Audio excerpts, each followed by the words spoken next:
मुख्यमंत्री डॉक्टर मोहन यादव ने जापान यात्रा से लौटते ही मेधावी छात्रों को बड़ी खुशखबरी दी। सीएम ने कहा कि मध्य प्रदेश के 12वीं के टॉपर को जल्द ही लैपटॉप के लिए पैसे दिए जाएंगे। वहीं अपने 4 दिवसीय जापान दौरे को लेकर सीएम डॉक्टर मोहन यादव ने कहा कि जापान की कई बड़ी कंपनियों ने मध्य प्रदेश में निवेश करने में रुचि दिखाई है।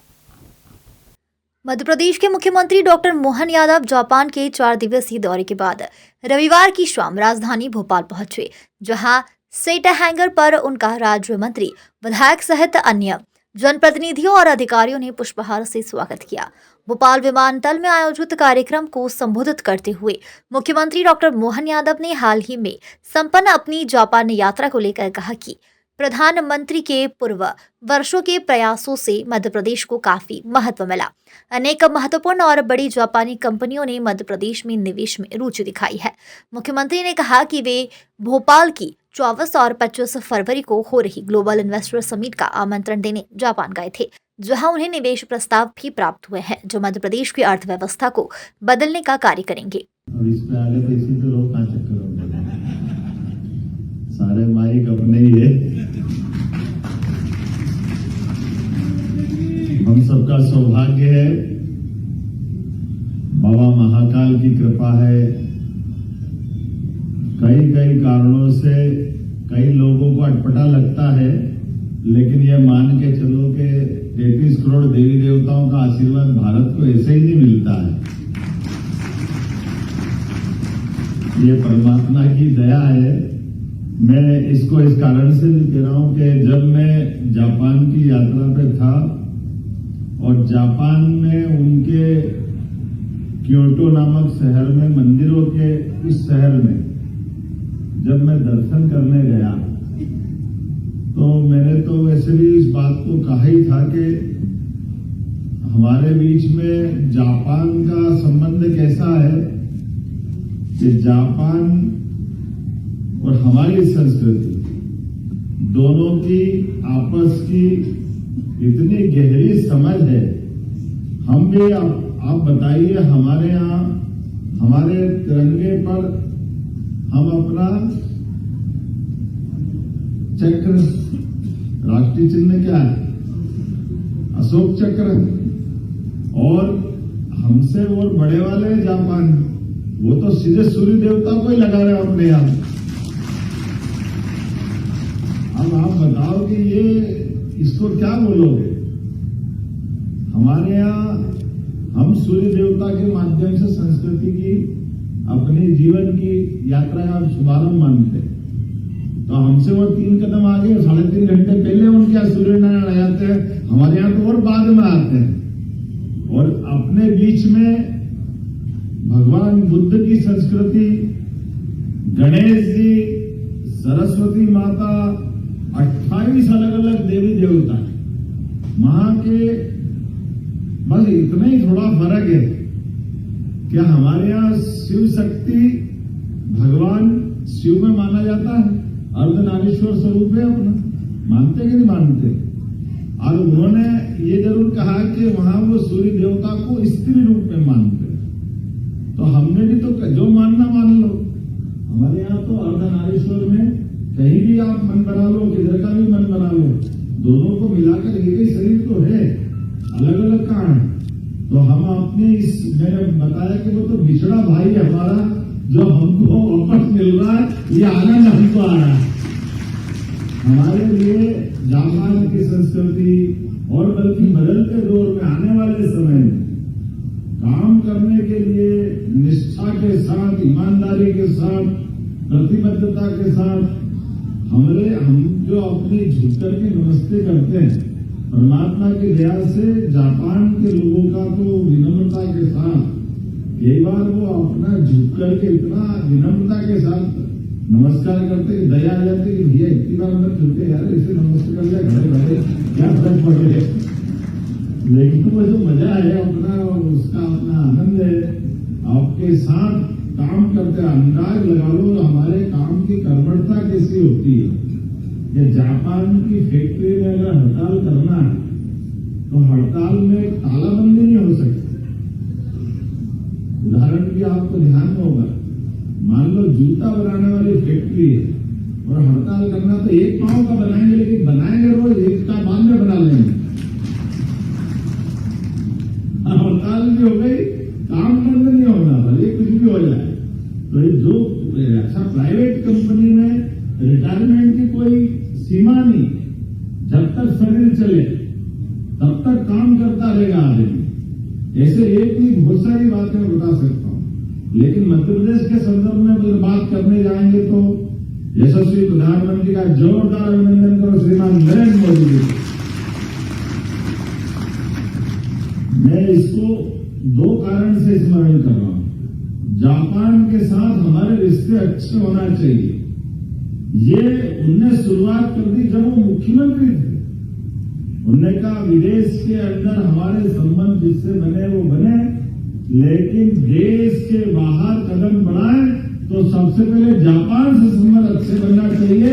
ये उन्होंने उस समय प्रारंभ किया और कई बार वो मुख्यमंत्री के नाते जापान यात्रा करते गए और जापान के माध्यम से पूरे हमारा जो एक संबंध बुद्धिज्म का भी है, बौद्ध संस्कृति का भी।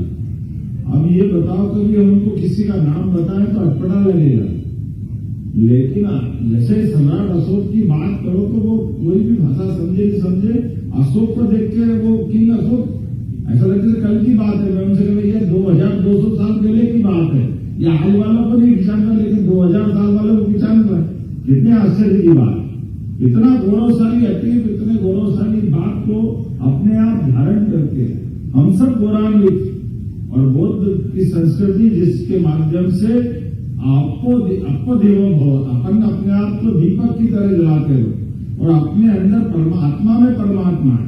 मैं मान के चलता हूं कि जब इस सरकार के मुखिया होने के नाते से जब अपने देश को आगे बढ़ाने के लिए मोदी जी के माध्यम से अपनी सरकार काम कर रही है, तो स्वाभाविक रूप से मध्य प्रदेश में वो सब संभावना है जिसके कारण से मध्य प्रदेश देश का नंबर 1 राज्य बन सकता है, इस बात में कोई शंका नहीं। और जब विकास की बात आएगी तो केवल 1-2 क्षेत्र, 1-2 जिले आगे बढ़ जाए तो बात नहीं बनेगी। हमारे तो 55 जिले हैं और 55 जिले ही सबसे बढ़कर एक से बढ़कर एक। जैसे हम मजाक कर रहे थे कि आपके यहाँ किस क्षेत्र में ज्यादा प्रगति करने की संभावना, हमने कहा आप उल्टा बोल रहे हो। किसी के 3-4 बच्चे और माँ बाप से पूछे सबसे लाड़ा का कौन है और उसका धर्म संकट हो जाएगा सभी लाड़ के। ऐसे हमारा पूरा प्रदेश का प्रत्येक जिला बड़ी संभावना वाला है और यहाँ पर खास बात जो अपनी अच्छी है, आप अंदाज लगा लो कि विश्व की बड़ी बड़ी आर्थिक ताकतें हैं, उसमें से नंबर 1 पे अमेरिका, दूसरे पे चाइना, तीसरे पे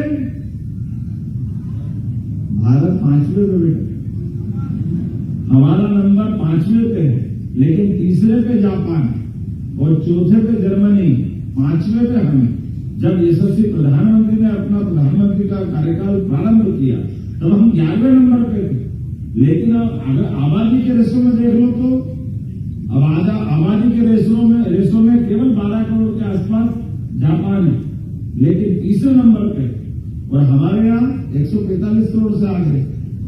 तो हमने कहा कि ये बात सही है कि आपके यहाँ उनके यहाँ कष्ट है, उनके यहाँ बूढ़े लोगों की आबादी बढ़ रही है, नई आबादी एक तरह से न के बराबर। गांव में मकान अच्छे, सब कुछ बहुत बढ़िया है, लेकिन काम करने वाले लोग नहीं, ट्रेंड लोग नहीं, अच्छी खेती बाड़ी करने वाले नहीं। और अपने पास भगवान की दया है, 145 को डबल हाथ से जोड़ो तो कितना हो गया? अकेले तो अपने मध्य प्रदेश में 9 करोड़ के आसपास हो रहा है, एक राज्य से पूर्ति कर देते। तो हमारे यहाँ ये जो मानव क्षमता है, एक तरह से संपदा हमारी, इसमें हर एक को काम के लिए हमारे यहाँ उनके बीच का ये तालमेल बहुत अच्छा रह सकता है। उनकी भी फैक्ट्रियों में लोग चाहिए या उनकी टेक्नोलॉजी अच्छी है तो अपन अच्छे से अपनी अलग से अपनी भूमिका अदा कर सकते हैं। और अब जब उनकी बड़ी बड़ी कंपनियों को बड़े बड़े ढंग से माल पहुंचाना है तो मेरे से पहले वो हमारा पूरा जहां भी हो रहा था उसकी तैयारी करके वो बैठे और उन्होंने देखा कि वाकई में भारत में माल उत्तर दक्षिण पूर्व पश्चिम पहुंचाना है या दक्षिण एशिया के किसी देश में पहुंचाना है तो मध्य में अगर कोई है तो मध्य प्रदेश। और ये तो भगवान की दया ना, जोरदार अभिनंदन परमात्मा की लीला कि हमारी भौगोलिक स्थिति इतनी बढ़िया है कि यहाँ अगर कोई फैक्ट्री लगती तो माल कहीं भी पहुंचा सकते। तो आने वाले समय में, आज तो समय की कमी है, लेकिन जैसे कि हमने कहा, हमारे यहाँ माननीय बीडी जी ने भी बोला है कि 24-25 की जो ग्लोबल इन्वेस्टमेंट आपकी समिट होने वाली है, तो ग्लोबल इन्वेस्टमेंट की दृष्टि से जब अपन बड़ा अभियान लगा रहे हैं, तो अपनी इस मीटिंग की दृष्टि से यशस्वी प्रधानमंत्री आ रहे हैं, तो प्रधानमंत्री आने के पहले हमारे लिए सभी देशों में अपना समान रूप से अपनी बात पहुंचे, उनको आमंत्रण पहुंचे। और सच मानो मैं तो वैसे ही बात करने गया था कि ठीक है भाई, अपनी तरफ से जानकारी आ जाना चाहिए, लेकिन ये बात भी सही है कि हमको ये बार बार प्रयास करने की जरूरत पड़ेगी, एक बार से नहीं करना पड़ता, काम पड़ेगा, लगातार अपन बताते रहेंगे, आते जाते रहेंगे। और उसका परिणाम कैसे आया कि जब अपन आ रहे हैं, जा रहे हैं, बैठ रहे हैं, तो हमारे से पहले विश्व का जिसका बड़ा नाम और जापान का सबसे धनी आदमी यूनिक्लो वाला हमारे पास आके रेडीमेड गारमेंट्स की उनकी अपनी फैक्ट्री, उनके पास इतना पैसा कि जापान की पूरी धनराशि का आधा धन तो अकेले उनके पास, और उम्र बहुत कम ही है, 75 साल के हो रहे हैं,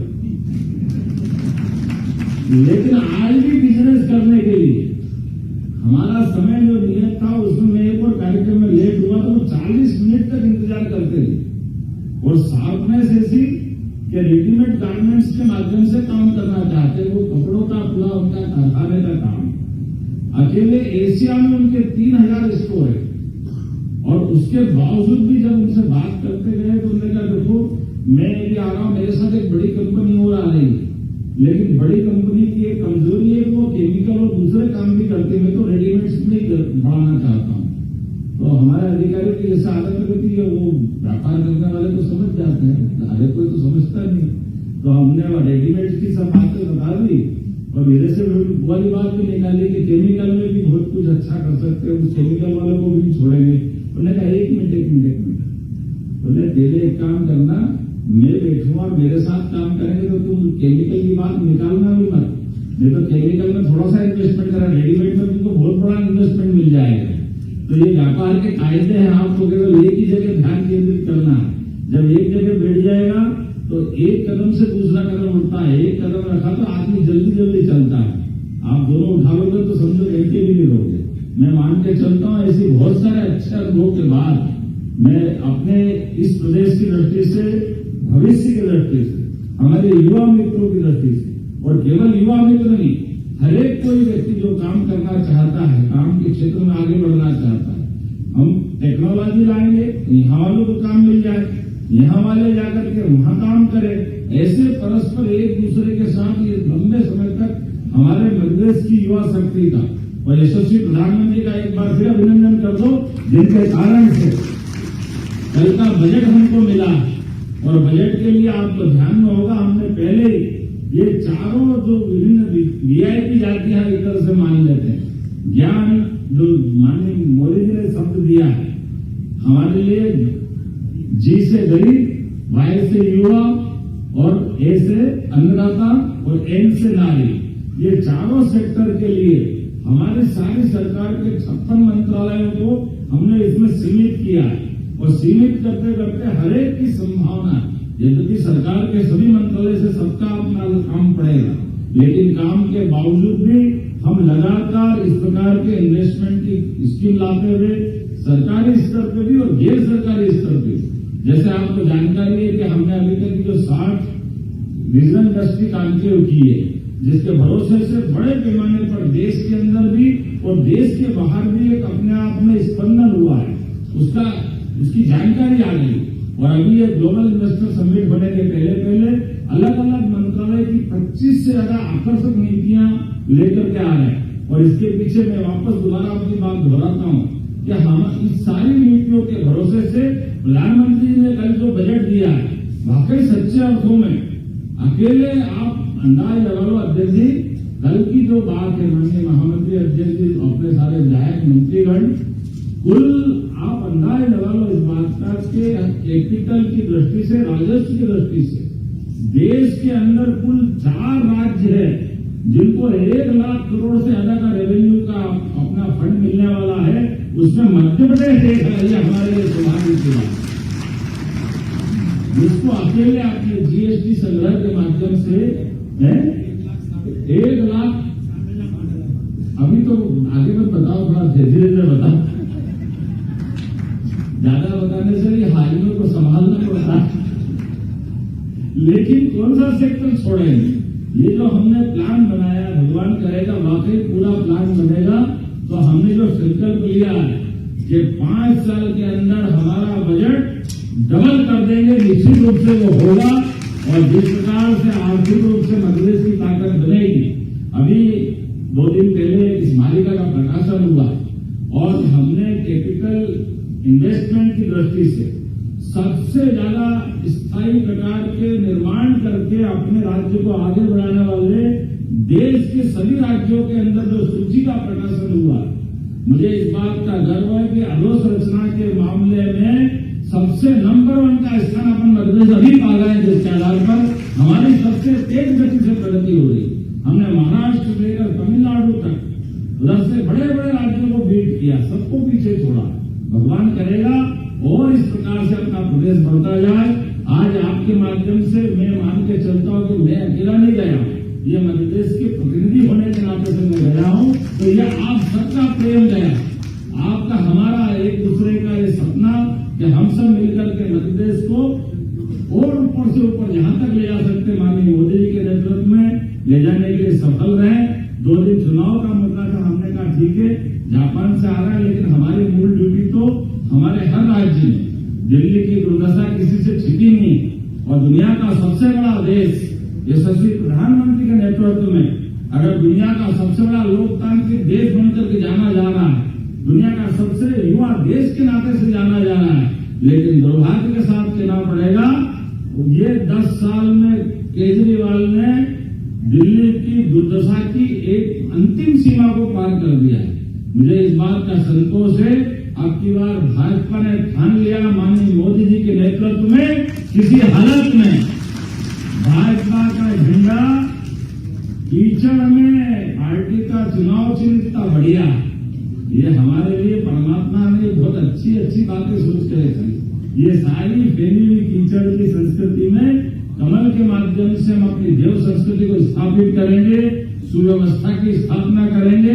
और भगवान की दया से अगर हमको दीपावली के समय लक्ष्मी जी की मूर्ति नहीं मिले, लक्ष्मी जी का पाना नहीं मिले, तो खाली कमल के फूल की पूजा कर लो, अपने आप लक्ष्मी जी की पूजा हो जाती है। ये परमात्मा की लीला है। हमारे लिए तो इतना शुभंकर हमारा ये कमल का चुनाव चिन्ह है, जिसके माध्यम से सारी दरिद्रता दूर होती है और सुव्यवस्था स्थापित होती है। शुभंकर की बात होती तो हमारा पूरा मंच शुभंकर अध्यक्ष जी के नेतृत्व में एक बार मैं आप सबका पुनः अभिनंदन करता हूँ, वंदन करता हूँ। और एक बसंत पंचमी के समय जापान दौरे से लौटते ही मुख्यमंत्री डॉक्टर मोहन यादव ने कक्षा 12वीं के टॉपर्स को खुशखबरी देते हुए कहा कि जल्द ही विद्यार्थियों को लैपटॉप वितरित किए जाएंगे। साथ ही उच्चतर माध्यमिक विद्यालय से स्कूल स्तर पर जो विद्यार्थी प्रावीण्य सूची में शामिल हुए हैं उनको स्कूटी भी प्रदान की जाएगी। प्रदेश सरकार ने जब से अपना काम संभाला है, हम लगातार सभी वर्गों की सभी योजनाओं के लिए लगातार काम कर रहे हैं। मुझे इस बात का संतोष भी है कि हमने हमारी सरकार की किसी योजनाओं का मूल स्वरूप को न तो बदलने दिया है, न उस संबंध में कोई ढील दी है। इसी सिलसिले में खासकर विद्यार्थी वर्ग में हम बहुत जल्दी लैपटॉप की राशि भी देने वाले हैं। साथ ही साथ स्कूल स्तर पर जो प्रावीण्य सूची में निकले हैं अपने अपने हाई सेकेंडरी स्कूल से, ऐसे बच्चों को हम स्कूटी भी देने जा रहे हैं। मुझे भरोसा है कि जो हमारी मूल योजना उस योजना के अनुसार हम अपने बच्चों के लिए सौगात देंगे। मेरी अपनी ओर से है। जापान से लौटे सीएम के स्वागत के दौरान प्रदेश भाजपा अध्यक्ष वीडी शर्मा, राज्य मंत्री गौतम टेटवाल, विधायक रामेश्वर शर्मा सहित अन्य जनप्रतिनिधि मौजूद रहे। भोपाल से उमेश यादव की रिपोर्ट।